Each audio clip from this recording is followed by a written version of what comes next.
আসসালামু আলাইকুম রহমতুল্লাহি ওয়া বারাকাতুহু। প্রিয় বন্ধুগণ, একজন মা যার ঘরে 3 দিন চুলা জ্বলেনি, সন্তান ক্ষুধায় কাঁদছে, কিন্তু মা নিজের চোখের পানি লুকিয়ে শুধু বলছেন, হে আরশের মালিক, তুমি ছাড়া আমার আর কেউ নেই। কিন্তু সেই রাতেই এমন কিছু ঘটল যা পুরো গ্রামের মানুষকে স্তব্ধ করে দিয়েছিল। তাই ভিডিওটি শেষ পর্যন্ত দেখুন।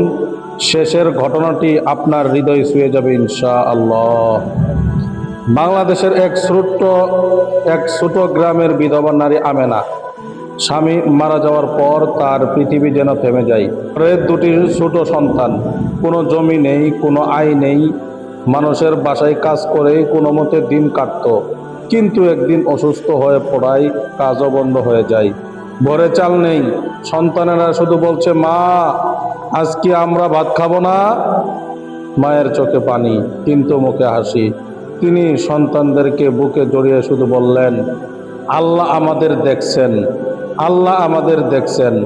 কোরআনের দলিল, মহান আল্লাহ পাক রব্বুল আলামিন সূরা তালাকের 2-3 নম্বর আয়াতে বলেন, ওয়ামান ইয়াত্তাকিল্লাহা ইয়াজআল লাহু মাখরাজা ওয়া ইয়ারযুকুহু মিন হাইথু লা ইয়াহতাসিব।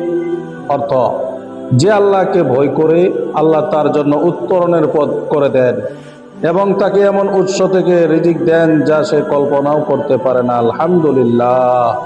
পরের দিন সকালে আমেনা কাজের খুঁজে বের হলেন। 4টি বাড়িতে গেলেন, কেউ কাজ দিল না। একজন বলল, আগামী মাসে এসো। আরেকজন দরজা পর্যন্ত খুলল না, খালি হাতে বাড়ি ফিরছিলেন। হাঁটতে হাঁটতে তিনি মনে মনে শুধু ইস্তেগফার, আস্তাগফিরুল্লাহ, আস্তাগফিরুল্লাহ করতে লাগলেন। রাস্তার পাশে বসে তিনি 2 হাত তুলে বললেন, হে আমার রব, হে আরশের মালিক, আমি কারো কাছে চাইতে চাই না, তুমি ছাড়া আমার আর কেউ নাই। ঠিক তখনই একটি ছোট ছেলে দৌড়ে এসে বলল, খালা, আপনি কি কাজ খুঁজছেন? আপনি কি কাজ খুঁজছেন? তিনি মাথা নাড়লেন। ছেলেটি বলল, আমার নানি অসুস্থ, তিনি একজন সৎ মানুষ খুঁজছেন যিনি তার দেখাশোনা করবেন। আপনি কি যাবেন? আমেনা কোনো দ্বিধা না করে রাজি হলেন। তিনি জানতেন না এটাই তার জীবনের মোড় ঘুরিয়ে দিবে। বৃদ্ধা মহিলার বাড়িতে পৌঁছে তিনি আন্তরিকভাবে সেবা করতে শুরু করলেন। তিনি শুধু কাজ করেননি, নিজের মায়ের মতো যত্ন নিয়েছিলেন। কয়েক সপ্তাহ পর বৃদ্ধা সুস্থ হয়ে উঠলেন। তিনি আমেনাকে ডেকে বললেন, তুমি শুধু আমার সেবা করনি, আমাকে আপন জনের ভালোবাসা দিয়েছ। তিনি আমেনার হাতে কিছু অর্থ দিলেন, সঙ্গে সঙ্গে একটি সেলাই মেশিনে উপহার দিলেন। আলহামদুলিল্লাহ বললেন, এটি দিয়ে নিজের সম্মানের সঙ্গে রুজি ও রোজগার করো।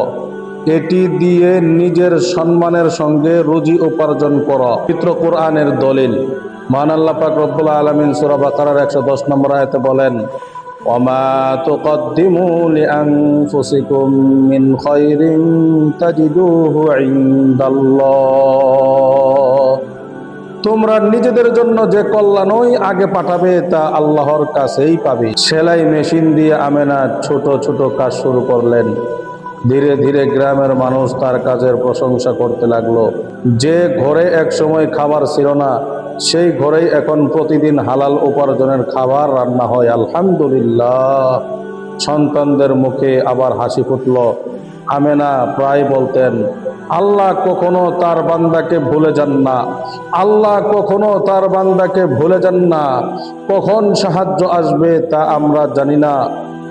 মহানবী সাল্লাল্লাহু আলাইহি ওয়াসাল্লাম সহিহ মুসলিম শরীফের 2699 নম্বর হাদিস, রাসূল সাল্লাল্লাহু আলাইহি সাল্লাম বলেছেন, মান নাফসিন আন মুমিন কুরবাতান মিন কুরাবিল দুনিয়া নাফসাল্লাহু আনহু কুরবাতান মিন কুরাবিল ইয়াউমিল কিয়ামা। যে ব্যক্তি কোনো মুমিনের একটি দুনিয়াবি কষ্ট দূর করে দেয়, আল্লাহ কিয়ামতের দিন তার একটি কষ্ট দূর করে দিবেন। সুবহানাল্লাহ। অনেক বছর পর যে মানুষটি একদিন সাহায্যের অপেক্ষায় ছিলেন, আজ তিনি গ্রামের অসহায় বিধবা ও এতিমদের পাশে দাঁড়ান। তিনি বলতেন, আমি ক্ষুধার কষ্ট ভুলিনি, আমি ক্ষুধার কষ্ট ভুলিনি, তাই আল্লাহ আমাকে যতটুকু দিয়েছেন তা থেকে অন্যদেরকেও দেই। আজ আমেনার ছোট্ট ঘরটি আগের মতো নেই। এখন সেখানে প্রতিদিন একটি হাঁড়ি বেশি চড়ে, কারণ তিনি জানেন খোদার কষ্ট কেমন। প্রতিটি জুমার দিনে তিনি অন্তত একটি দরিদ্র পরিবারের জন্য খাবারের ব্যবস্থা করেন। একদিন তার বড় ছেলে জিজ্ঞেস করলো, মা মা আমরা তো এখনো ধনী নই, তবুও তুমি অন্যদের এত সাহায্য করো কেন? মা মুচকি হেসে বললেন, বাবা, মানুষ যখন আমাদের ভুলে গিয়েছিল, আল্লাহ আমাদের ভুলে যাননি। তাই আল্লাহর দেওয়া নিয়ামত থেকে অন্যদেরও অংশ দিতে হবে।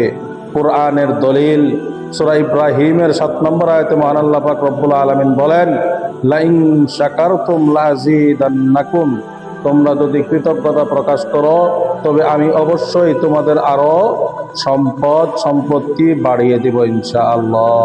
প্রিয় দর্শক, এই গল্পটি আমাদের শেখায় দারিদ্র লজ্জার কিছু নয়, আল্লাহর উপর ভরসা হারিয়ে ফেলাই প্রকৃত ক্ষতি। কঠিন সময়ে ধৈর্য, হালাল উপার্জনের চেষ্টা এবং মানুষের উপকার, এসবই একজন মুমিনের সৌন্দর্য। সহিহ বুখারী শরীফের 1429 নম্বর হাদিস, সহিহ মুসলিম শরীফের 1033 নম্বর হাদিস, রাসূল সাল্লাল্লাহু আলাইহি ওয়াসাল্লাম বলেন, আল ইয়াদুল উলিয়া খায়রুম মিনাল ইয়াদিস সুফলা, অর্থ উপরের হাত যে দান করে, নিচের হাত যে গ্রহণ করে এর চেয়ে উত্তম। হয়তো আজ আপনার জীবনেও কঠিন সময় চলছে, হয়তো আপনার দোয়ার উত্তর আসতে দেরি হচ্ছে, কিন্তু মনে রাখবেন আল্লাহ কখনো তার বান্দাকে ভুলে যান না। আপনি চেষ্টা চালিয়ে যান, হালাল পথে থাকুন, ধৈর্য ধরুন এবং আল্লাহর উপর ভরসা রাখুন। একদিন হয়তো আপনিও বলবেন, যে দিনগুলোতে আমি কেঁদেছিলাম সেদিনই আল্লাহ আমার জন্য সবচেয়ে সুন্দর পরিকল্পনা করেছিলেন। আলহামদুলিল্লাহ। ভিডিওটি যদি আপনার হৃদয় ছুঁয়ে যায় তাহলে একটি লাইক দিন, আপনার প্রিয়জনদের সঙ্গে শেয়ার করুন এবং এমন হৃদয় স্পর্শী ইসলামিক গল্প ভিডিও নিয়মিত পেতে আমাদের চ্যানেলটি লাইট অফ দোয়াস চ্যানেলটি সাবস্ক্রাইব করে পাশেই থাকা বেল আইকনটি অন করে রাখুন। আল্লাহ আমাদের সবাইকেই ধৈর্য, হালাল রিজিক ও উত্তম পরিণতি দান করুন। আমিন।